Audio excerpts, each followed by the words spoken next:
నీ సర్జరీ అయిందండి, I want to participate in marathon.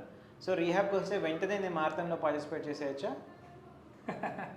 So మీకు నీ సర్జరీ అయిందంటేనే మోస్ట్ కామన్గా అయ్యేది ఏంటి, ఏమన్నా దెబ్బ తగిలి నీస్కి ఏమన్నా ఫ్రాక్చర్ అయితే ఫ్రాక్చర్ సంబంధించిన సర్జరీ అండి. రెండోది ఓల్డ్ ఏజ్లో నీస్ అరిగిపోవడం మూలంగా నీ రీప్లేస్మెంట్స్ చేస్తున్నారు కదా, టీకేఆర్ అంటాం. ఈ రెండిట్లో ఏ రకమైన సర్జరీ అయినా అవుతూ ఉంటాయి. సో ఈ సర్జరీ అయ్యాక ఏంటంటే మళ్ళీ మన నీస్ నార్మల్, అంటే మనం నార్మల్గా మన నీస్ మీద నడవడానికి చాలా టైం పడుతుందండి. టైంతో పాటుగా మీ ప్రీవియస్ ఫంక్షనింగ్కి వెళ్ళాలంటే మల్టిపుల్ ఫ్యాక్టర్స్ ఉంటాయి.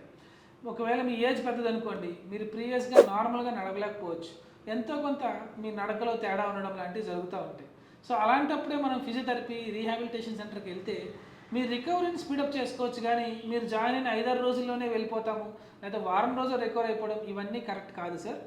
మీ యొక్క ఇంజరీ దృష్ట్యా, మీకైన డ్యామేజ్ దృష్ట్యా, మీకున్నటువంటి కండిషన్, హెల్త్ కండిషన్ దృష్ట్యా మీరు ఎన్ని రోజుల్లో రికవర్ అవుతారు అనేది డిపెండ్ అయి ఉంటుంది.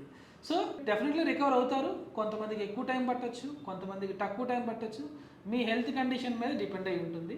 సో మీరు మమ్మల్ని కన్సల్ట్ చేసినట్టయితే అది మీకు మేము ప్రాపర్గా ఎక్స్ప్లెయిన్ చేసి మీరు ఎప్పుడు మారదానిలో పాల్గొవచ్చో మేము చెప్తాం.